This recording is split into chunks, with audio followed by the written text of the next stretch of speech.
Hello, everyone. Happy Saturday, happy September. And yes, we're getting into the Ember months. For some people, it means a whole lot to them, like, oh my God, the year's coming to an end. I have so many things that on my wish list that I haven't achieved, but guess what? You still have 4 months till the year ends and you can still do exploits, okay? So keep that in mind. So happy new month to everybody, and thank you for joining me again on another fantastic day. So who do I have here today? Every 2 weeks, I always bring you fantastic guests, people that have been able to thrive in their areas of specialization, in their work, in their family, in their lives, and have been able to marry all of these things and still come up as a success. Because the good part of it is that when we listen to everybody's stories, we are able to learn and we're able to apply a thing or two to our lives, or we get to find out, oh, I'm not the only one going through this. And if this person has done it, then maybe there's hope for me, right? So that's why we bring this guest to you every time, for them to encourage us, for them to inspire us, and for them to motivate us to do better. So the theme of this season, as you all know, is Dare to be Different. How are you daring to be different in your different aspects of your life? Is it in your career? Is it in your family? Is it among your siblings? Is it among your friends? Is it you taking steps to move to a new country and doing exploits in that country? How have you been daring to be different? That's the theme for the season. So for those of you that have been joining me, those of you that are OGs on this show, welcome back. You know how we do it. Go into the comment section, rep yourself in the comment section. Let us know, where are you watching us from? Are you here in Canada? Let us know what city, let us know your name, and let us know what time is it over there. Also, if you're not watching us from within Canada, there's no problem. Let us know. Where are you watching us from? We want to know how far our audience has grown. Where are you watching us from all over the world? What's the time over there? Let us know in the comment section. So I've brought yet again another fantastic guest to talk to us again this wonderful Saturday. Her name is Debbie Adebayo, and she is awesome. She wears two different hats. She is a lawyer practicing in criminal law and family law area. And at the same time, she is a fashion entrepreneur. That's fantastic. And she's thriving in both areas. So yes, I have brought her here today to talk to us about how she has been able to do all of these things and thrive. Also, she is a pretty much fanatic of true crime drama. She's going to be talking to us about that as well. For those of you that like crime drama, make sure that you ask her questions. And yes, you're going to be seeing her shortly.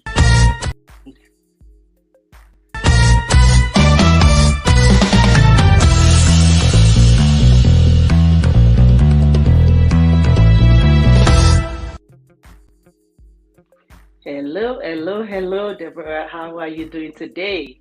Good afternoon, Fikemi. Thank you for having me on your show today. I'm well. How about yourself? I am good. I'm good today. Such a So nice how day. I know the sun is out. It was a little bit chilly, I think, 2 days ago, but today is fantastic. So yeah, it's going great. So I know that before we went on the show, you said you have nice things outlined for today. So maybe maybe I also have to look for somewhere to go to enjoy the little bit of summer that we have left, right? Because soon we're going to get into that cold winter month. So we have to make use of what we have right now. Oh, All nice. right. And just in case you have any viewers in the Oakville area, today is the inaugural picnic for Nigerians in Oakville. It's Oh, happening okay. today. It's gonna be at I'm not sure I can pronounce the name, but it's Saint it's a church, Saint Volodymyr Cathedral, something like that. But it's on Dundas, and everyone is welcome. Oh, great. Okay, so let's go into the reason for today. So I was just telling my audience that today we have you, and you are a criminal lawyer and a family law lawyer. At the same time, you're a fashion entrepreneur. So before we go into that, Mark Stivan. Hey, Mark, thanks for joining. He's also in the Oak region. He's asking where's the picnic you were I'm talking gonna about. put Where's it the in the location? chat. Okay, all I'll right. put the location in the chat. And come say hello to me, Mark. Okay, all right, Mark. She's going to put it in the chat and we're going to display it on the screen. Okay, So we're talking about you being wearing two hats, not only being a lawyer, but also being a fashion entrepreneur. How did you get into that? Just give us a brief background about yourself. Just give us a little introduction before we go into the rest of the show. Okay, thank you very much. You have already said, my name is Debbie Adebayo. I'm a dual qualified lawyer. I was called to the prestigious Nigerian bar in the year 2007, and I practiced criminal and family law as well as I was a company secretary for a business called Wemco. It's a very big organization in Nigeria. Um, I worked with the law firm of Bamidele Ibironke and Co in Lagos. I practiced there for about 5 years before I relocated to Canada. Got to Canada, then I started the process of relicensing and trying to see what my options are. Then from then on, I was qualified here in 2020, and I was called to the bar, and now I have my own practice. I practice family law, and then I practice criminal law, but just the intersection of criminal and family law, where I Mm-hmm. mean most family law matters originate from a criminal law. Most of them, they originate from a criminal charge. I hit my wife hits me, whatever, domestic violence sort of stuff. So I do simple domestic assaults like that. I also do children and youth criminal justice, and so from zero, hopefully nobody of zero age will be in trouble. So from zero up until 18, and yeah, I don't do gun possession, I don't do murder and all the other good stuff, but I just practice because I like to have a handle of both my criminal and my family files. So if I'm representing you in the family matter and there is an ongoing criminal charge, most likely I will be representing you on that as well. And along with that, I also have a fashion brand. We recently just we changed our name. We relaunched. It used to be called Black Rose Couture, which was named after my mom, and now it's now called the Somi brand. We do most of our production in Nigeria because we are of the belief that we should empower people back home as well. We sell and we produce all kinds of Afrocentric designs, mainly for women. We do bespoke clothing as well for your events, your weddings, your parties. For now, it's an online based business. We just launched our website. We have a huge presence on social media, and that, along with practicing law, being a sole practitioner, is keeping me on my toes, I must say. So that's awesome. And I'm just going to if, tell people, if you are joining us now and you're wondering what are we talking about and who is here, it is Debbie Adebayo, and I'm just going to reintroduce her again. She is a lawyer practicing in criminal and family law, and at the same time, she's a fashion entrepreneur, the founder of the Somi brand, and she's going to be talking to us about both areas of our life, by being a lawyer, at the same time being able to have a business called the Somi brand, and how she marries everything and has been thriving. So if you're joining us, please leave your name in the comment section. Let us know where you're watching us from. And if you are in Canada or outside of Canada, what city are you watching us from? And what time is it over there? What are you doing today? That's the Saturday. Let us know, and we'll shout you out at the end of the show. So yes, you were talking about how you want to empower people back home, which is one of the major pillars of the Somi brand. You being able to empower other people, and what do you do? Like, how do you make that happen? Yes, thank you. It's very important for me to to be consistent in keeping my production my production in Nigeria. Back home is Nigeria. The reason is that there are so we source the fabrics from Nigeria. We source the production, the tailors from Nigeria. So so then we are exposing their work to a much bigger audience. At the same time, we are helping these people, these families, to not only make sure that there's food on their table, we're also helping these people to remain in business. So it's like a cycle, where I'm supporting them, they are supporting us, and then we are keeping this cycle going. Again, Afrocentric fashion originated from Africa. So it would be counterproductive if we are keeping everything here in North America, and then where the place where it originated from is cut out from our production cycle. So there are times there's challenges with that. There's challenges with cargo, shipping, clearing. There's challenges with sometimes you produce, and when they come here, it's not exactly how you envisage it to be, and so on and so forth. However, I would say though that it's been a very rewarding experience. I have been able to join with other fashion entrepreneurs in Nigeria.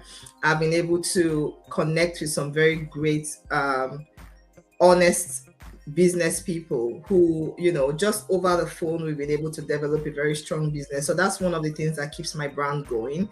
The fact that I deal with people from the source, so I eliminate the middleman. So I go straight to the source to get all that I need. And then I also do Adire, a lot of work with Adire. Adire, I don't know, for those who don't know about Adire, Adire is the tie and dye.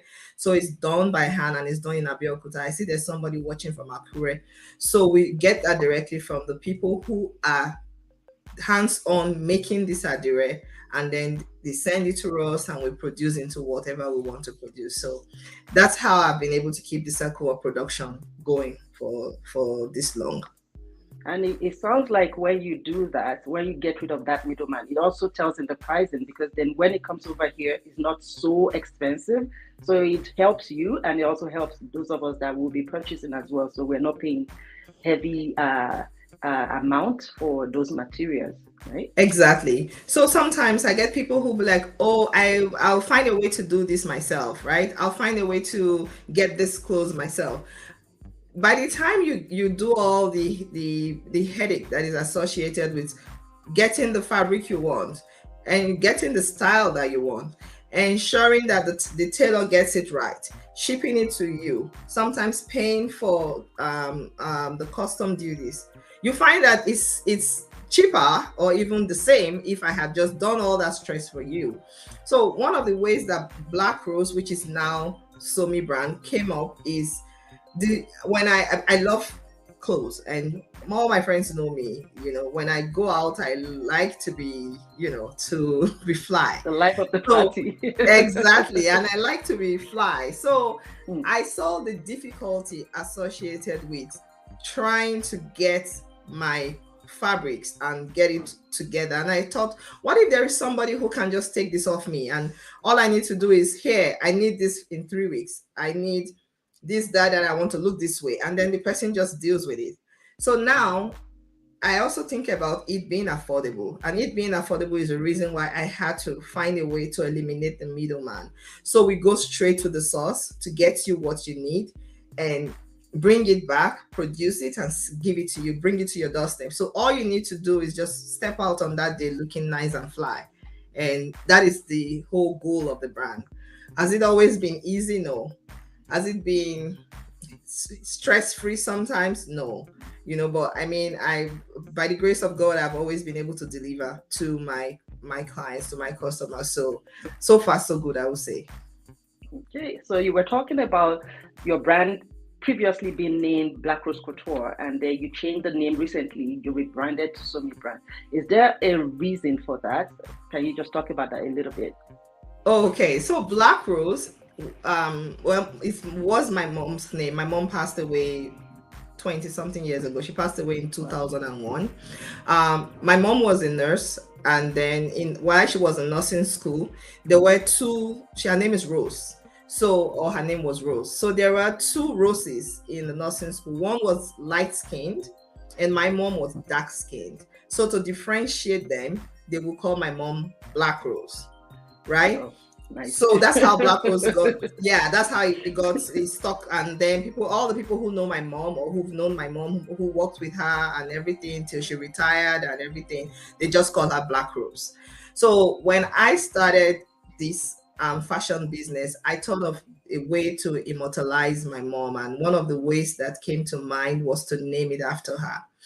Um, Black Rose is awesome. I love the name. However, when we started working towards evolving the brand into the bespoke model that we are operating now, it used to be ready to wear, where I produce and you just come and pick what you want.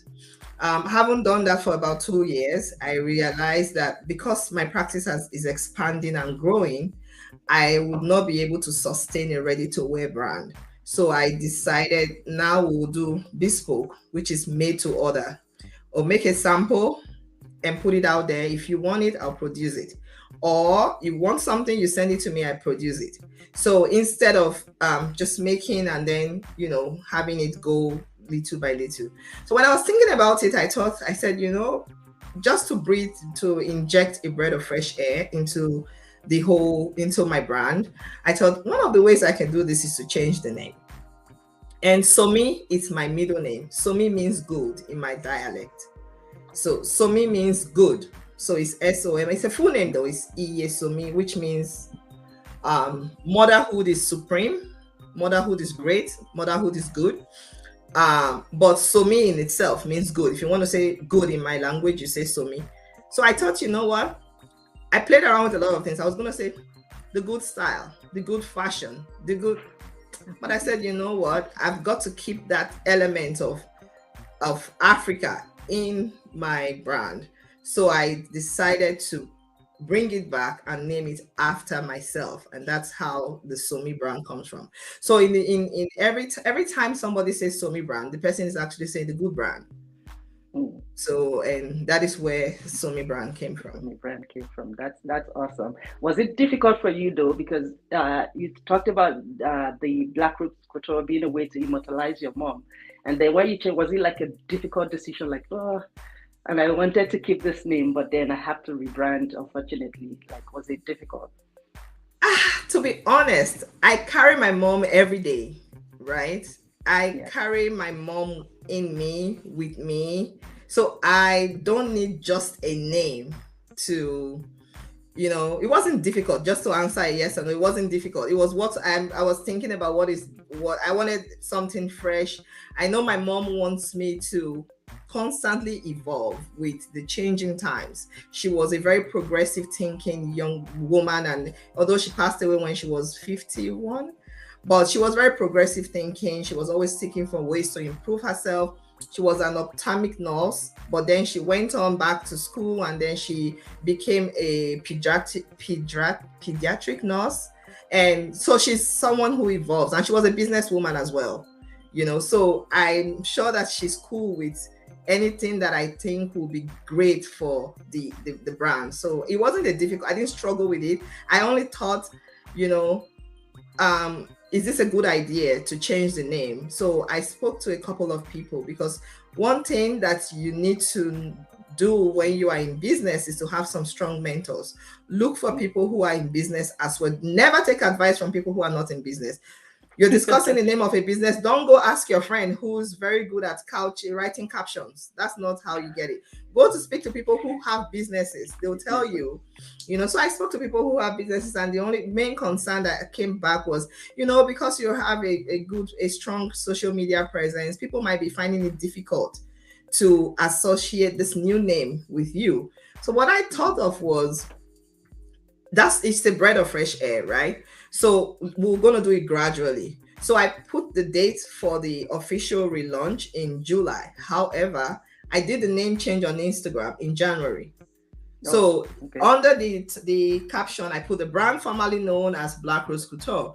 Surprisingly, interestingly, people noticed it. A lot of people were coming and like, oh, you've changed your name. And I said, oh, I didn't intend for people to notice, but people noticed it. So here we are, we're doing well. People still come and people still say, oh, Black Rose. I was like, oh, that's fine. And I still have a lot of Black Rose stuff. Like, I've not even changed our packaging. So when we mail something out, it's still because we produce a lot of black rose stuff. So it's a gradual process. Process. Absolutely, absolutely. So now let's go back a little bit to your legal background. So what made you choose family law and criminal law as a practice? I know you talked about when you came to Canada, you thought both of them are kind of intertwined. Most of the time, a case would originate from family law that then ends up in criminal, or criminal ends up in family. But that's not the real reason why you started doing criminal law and family law. So is there a story to that, as to this is the area that I want to, that I like, and I want to practice in? That's a very interesting question. I will always say that family law chose me. I didn't choose family law. Family law chose me. When I was practicing in Nigeria, most of the time I would represent men who, you are also called in Nigeria, so you will have an idea of what I'm saying. So the way that the family law runs in Nigeria is a lot different from here. So automatically, when a divorce is happening here, there's an expectation as to who gets what. But usually in Nigeria, it's what you bring in, you take out. That is, if you're even allowed to take anything out as a woman. So I will represent men who are powerful. I will represent men who are getting divorced. They are keeping the house. They're kicking the woman out. They are having sole custody of the children and everything. And I will look at the woman, and she's not asking for anything. She's only asking for what we know in Canada to be called parenting time. And I'll feel so bad. I'll go back home and I'll feel really bad. Like, who is protecting the women's rights? Like, why? Sometimes the women don't even have lawyers, because, you know, the economy in Nigeria, sometimes it puts the woman at the disadvantage. So I would see these things and I would be like, I mean, I'm doing my best for my clients and I'm getting everything my clients want. And most of the time the men will be like, if she leaves my house, she can't have the children, she can't see the children, and the judge will just stamp on all that, and that's fine. So I started wondering, we have all these rules in our rule book, you know, and under the laws of the Federation in Nigeria, we have all these laws, but in reality, they are not really being enforced. So that was the first thing that got me interested in family law. Now, the second thing that got me interested in family law is how much, so many times when people come to court to dissolve their union, the anger, the hatred, the bad blood, I find it very fascinating, because I will wonder, you have 4 children with this person, how are you enemies so much? And so it was that fascination and that confusion about why are the women so disadvantaged that truly brought the interest in. So in the firm I was working at that time, anytime a family law files come, they dump it on me. They call me, say, Debbie, that's your file. You know, so I was totally doing all the family law matters. And then at the same time, I was doing a lot of criminal law matters. And I used to say to my friends, I said, there is no lawyer in Lagos that should be hungry. There is no lawyer in Lagos that should be hungry, because at the time when you finish, you can go to court and do charge and bail. So when you go to court to do your matters, you're done. You can make some good money just helping people secure bail every day. So I used to do that a lot, you know, and I had a lot of criminal matters as well. So then when I came here and completed my licensing process, the firm that I was working with at the time, so of course, for all those who are internationally trained lawyers, you would know that most times you would have to volunteer, which would be you actually working but not getting paid to get the Canadian experience. So the firm that I was working with at the time, they were doing family law, and naturally I got interested in it. Now, I started discovering that most of the family law matters that came to that firm started from a criminal law matter, which would have been, I hit my wife, or she hits me, or we were in a fight and I just wanted to cool off. So I left the house. She locked the door, changed the keys and called the police. Now I can't go back in. I can't see the children. So I saw that intersection. So that again, with my background from back home, that again started the interest here. And then I started seeing that all the things that I thought was wrong with our criminal and family justice system in Nigeria, I saw it was a little bit evenly paced here, where both the father, the husband, and the wife sort of have a level playing ground, if you may. Not always true in all circumstances, but it's a natural way to think that that is the starting point. The starting point is that both people have level playing ground. So I liked it. I like the fact that regardless of what I brought into a marriage as a woman in Canada, my rights are protected. I could ask for the matrimonial home to be sold and ask for part of the equity, get my debts paid. So that's some of the things that got me interested in family law here. That's awesome. So when you got qualified, did you think that, you know what, I'm going to work for somebody, or you already got enough experience from the volunteer role that you had and you said, I'm going to work for myself and myself only? Interesting question. So I had always, first and foremost, I in my head, in my mind, I have never really looked at the break in the time that I tried to get certified here as a time when I was not a lawyer. So I've been a lawyer, I've practiced for 5 years. It's the same common law jurisdiction. The only thing that I do not really know is the technicalities behind how the process works here. Those I can learn. So I have never come from the angle where I felt like I was sort of disadvantaged and I needed to first be subordinate to anyone. I knew that the type of law firms that I would want to work at, the big ones downtown, would not take me. The reason why I know is I didn't try, and maybe that I was wrong for not trying, but I see a lot of qualified foreign trained lawyers who go and try to get into those law firms, no opportunities for them. Very competitive. Very competitive. No Canadian experience. They want you to have Canadian experience, but they don't give you the opportunity to get a Canadian experience. Number 3, I love everything about my accent, but I acknowledge that I have an accent. So I'm not even trying to change my accent. This is how I speak in court. This is how I speak to my clients. This is how I speak every time. I'm okay with it. However, it might be a problem to one of those big law firms. So I wanted a place where I could flourish. I wanted a place where I could learn and at the same time be myself. Now, God was so good to me. The building where my office is, 1280 Finch Avenue West, is dominated by lawyers. 60% of the lawyers in that building are Nigerian lawyers. The minimum experience there is 7 years experience. So I knew I had that resource where, regardless of what most of them, I can tell you most of them have opened up policies where you have a question, you need any help, need any support, they are there, they can help you. So I decided to leverage on that instead of going to look for somebody to hire me so I can get experience, blah, blah, blah. So what I did was I had to first get mentors. Secondly, I used to spend a lot of time going from court to court virtually. So the world is virtual now. So I used to spend a lot of time. I'm in Oakville joining you. You are in Toronto, and there's people from all over the world watching us. So I used to spend a lot of time just going in between courts. So I made a habit of calling courts and say, hey, I'm a new call. My name is Debbie Adebayo. I'm interested in family law. I don't know if there is any matter that I could sit in as an observer. Yeah, fine. We have a motion today. Come in. So I'm in. So I'm sitting and I'm watching. I see how lawyers make their argument. Making argument is not a problem for me. I love litigation. I've always had litigation experience. I'm confident making my arguments. I'm good with it. But I needed to see the progression. So one thing that I would like to also point out is the average Nigerian speaks as though they are aggravated, but it's just our passion. We speak passionately.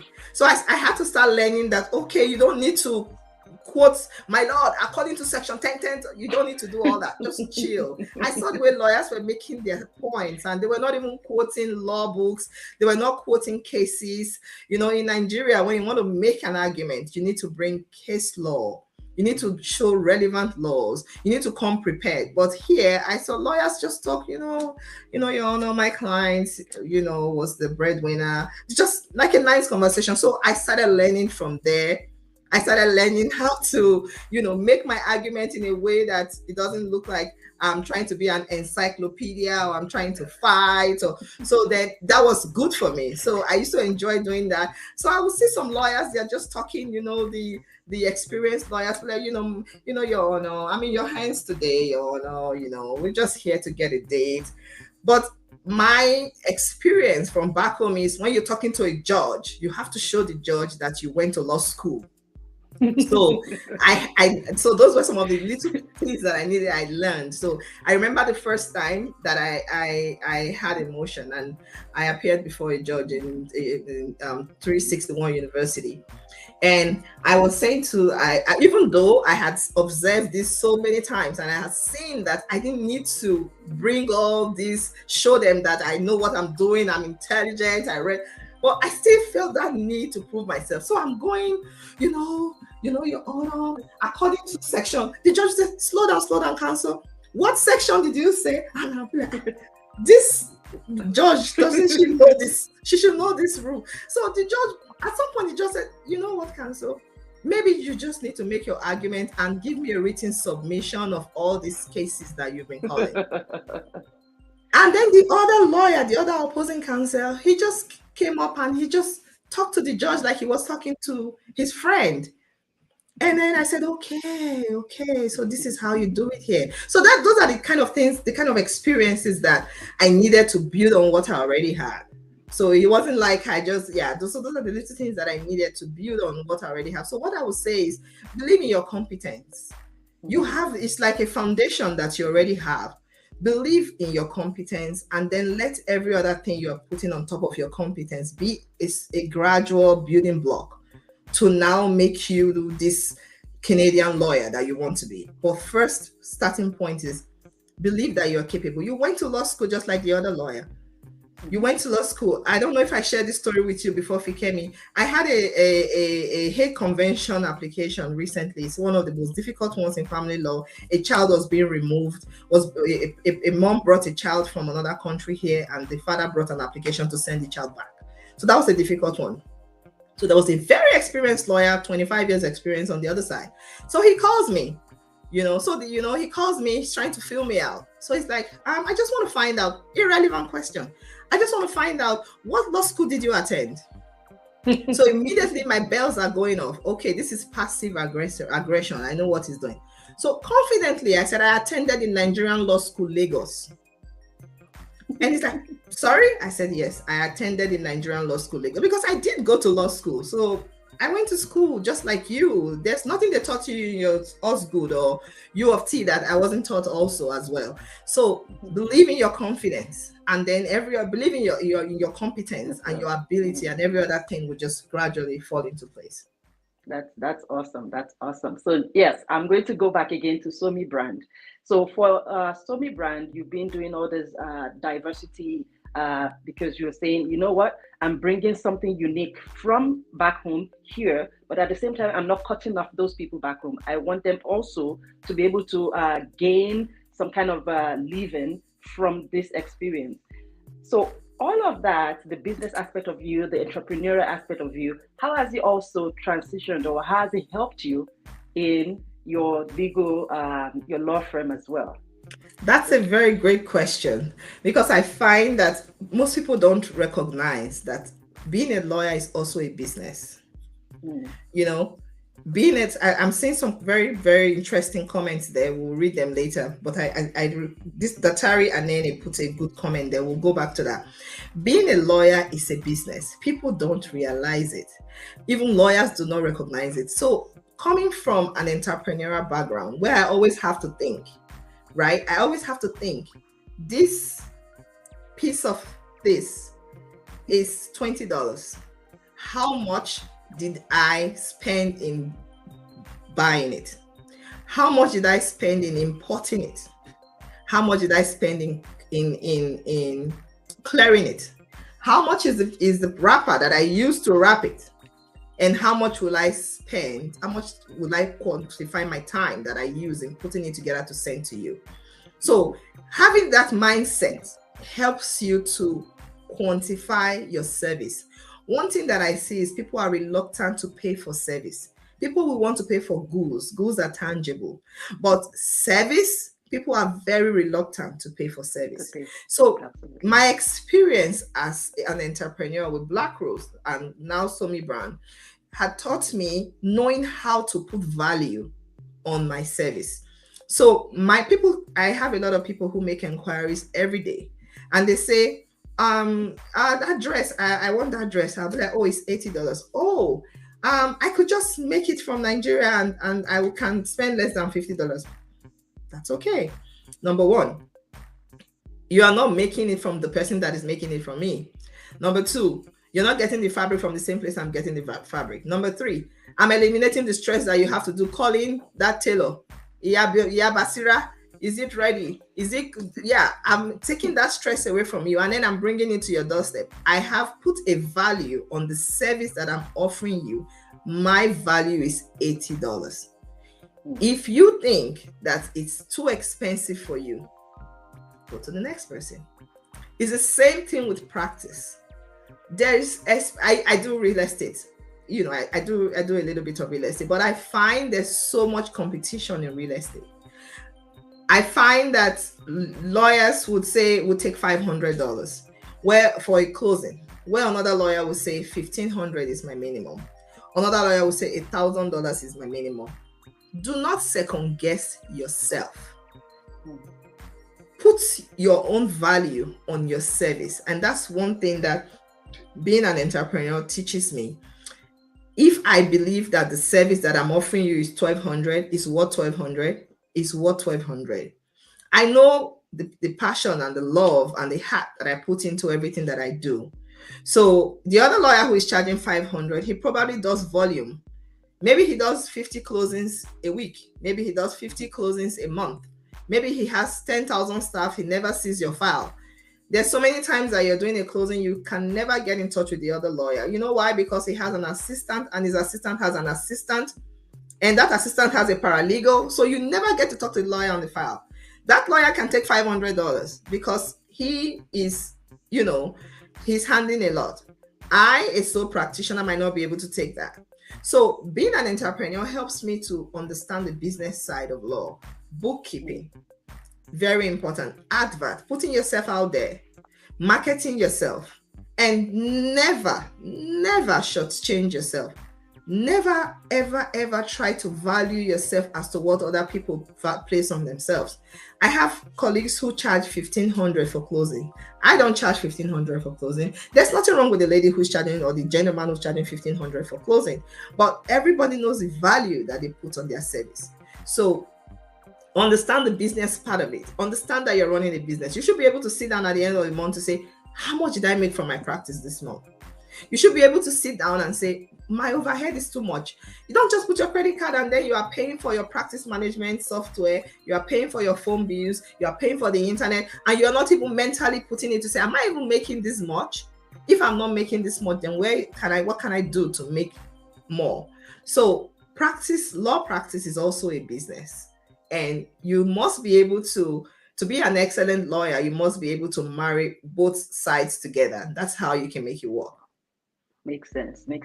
So now, talking about that, I just want to pick it back off of what you were talking about, being a practice, being a business, and this also kind of translates to any kind of business you are doing.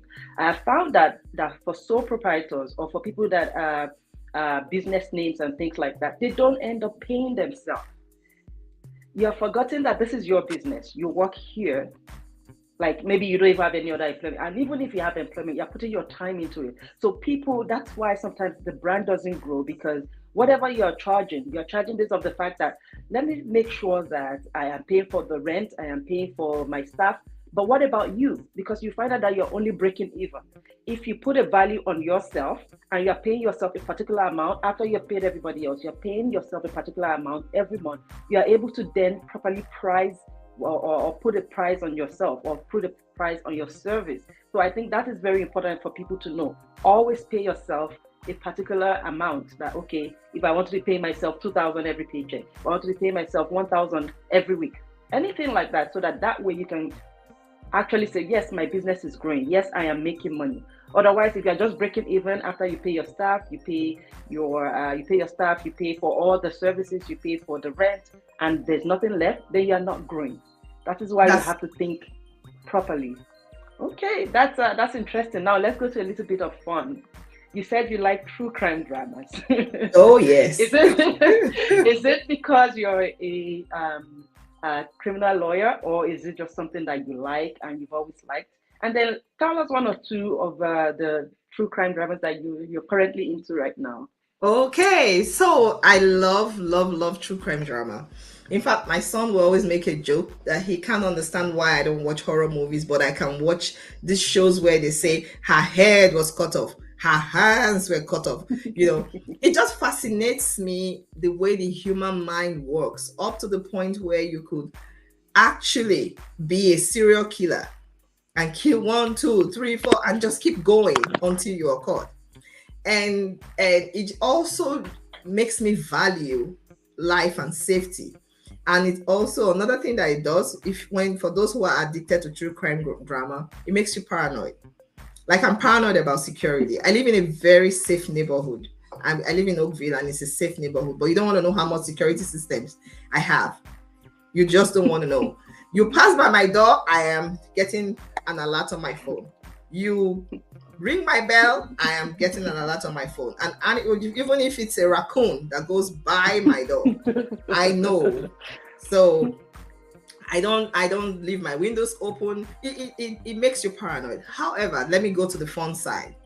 Well, it's, I don't know if it has to do with my interest in law, but most of the true crime dramas are usually from the US and from the UK. It's funny, but Canada doesn't have a lot of true crime dramas going on.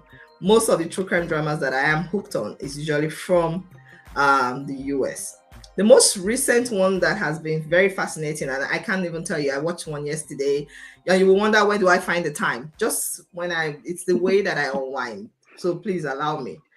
So I turn it on I have a TV in my room. I turn it on just before I go to bed. So I won't even talk about the one that I'm watching now. I'll tell you one that has been very fascinating. I don't know if you know about the Jeffrey Dahmer. This gentleman killed so many people. He's just a terrible human being.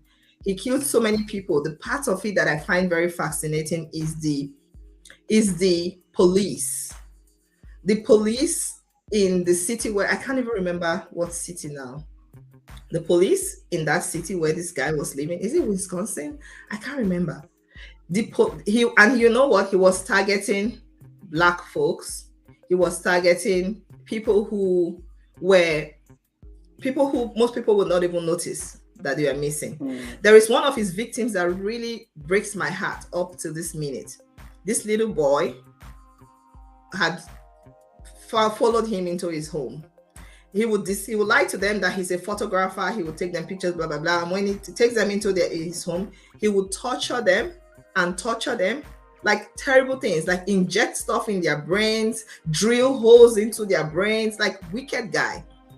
Now, he did all this to this little boy, and he left the house one day. He tied the boy up, but somehow this little boy was able, 14, 15, 16-year-old child, he was able to escape and come outside, right? But because of all the holes that this guy had drilled in his brain, he wasn't able to talk. He was confused. The neighbors saw him, and the neighbors called the police. Police came. Now the police came. Now this is where it gets interesting. While the police got there, this Jeffrey who had gone out came and saw him outside and started telling the police, "Oh, he's my partner. We're gay. He's my partner." And I'm like, police, don't believe him. Don't believe him. No. Police believed him and escorted this little boy back into his house. And when he young got the boy, police believed him. Police and the neighbors were like, can't take him to the hospital. He seems confused. But police like, no. They said they are dating their partners. Took him back, and now this guy got out his saw and sawed the boy into pieces. So one of the things that I like about true crime drama is how the police are able to now unravel. So it's like walking backwards. After the whole thing, it's always after the fact. They now have to piece the whole story together and find out how did we get here. So that's the part of it that I like. Putting the story together. How did we get here? And then next thing is the justice system. There's always this conversation about death penalty, no death penalty. Just to put it out there, I'm very pro death penalty. I believe that some people, by virtue of their actions, have lost the right to live among us. That's my personal take about it. I feel like by virtue of what you have done, of your action, you have lost the right to exist among human beings. You can't kill 50 people and don't want to die. Why? Why would you not die? You can't kill 20 people and you don't want to die. Look at that gentleman in the US who killed his wife, his children, because he was in love with another woman. And then he threw them into a pit of oil. And then he started crying to the cameras, oh, where are you? Where are you? For me, he has lost the right to exist among us. So I support the death penalty. But anyway, that's my fascination with true crime dramas. Okay, so would you say that these true crime dramas help you in your criminal law practice to get into the mindset of the criminals or of whoever is your client, to kind of give you more critical thinking about whatever story they are telling you? Because one of the things that I learned from a mentor is that clients lie a lot. Never believe your clients. They lie a lot because they are trying to, first of all, maybe they don't want you to look at them in a particular way.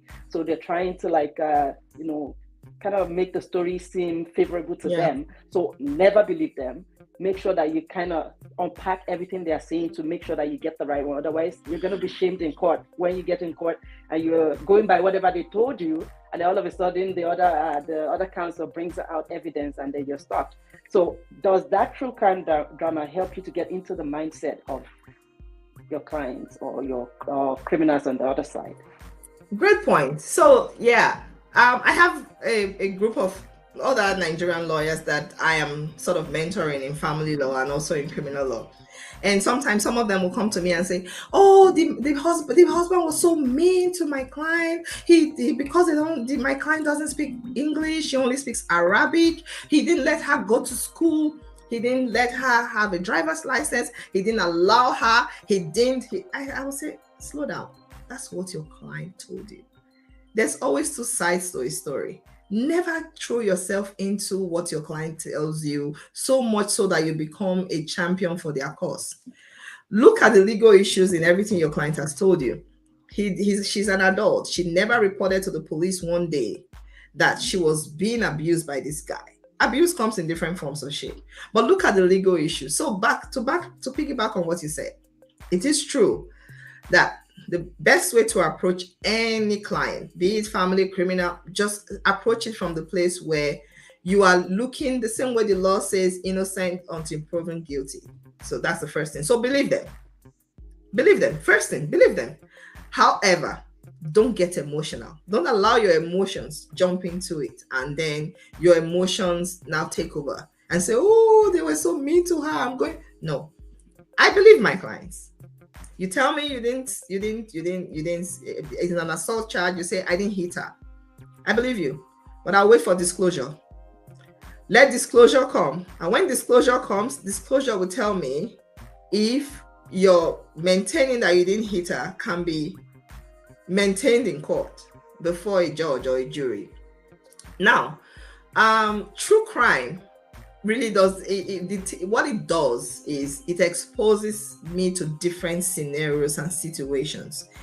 One of the ways that I benefit from it, especially in the criminal, when I'm dealing with youth justice, youth justice is very, in Canada, I love youth justice because the goal is reformatory. Like, they are not looking to make children into criminals that are going to be sent to prison. So they have a lot of diversion programs. So when you look at some of these youth criminal crime shows where you see kids go to the park to play, but the main motive behind it was to beat one person up. They have a fight in school, but then they were going to plan with some of their friends, oh, bring this guy and let's go to the park to play. Now, there's two other kids there who are not aware that the other two have the sinister plan to attack somebody. Now, they all get to the park and now they start fighting and everybody's charged with assault.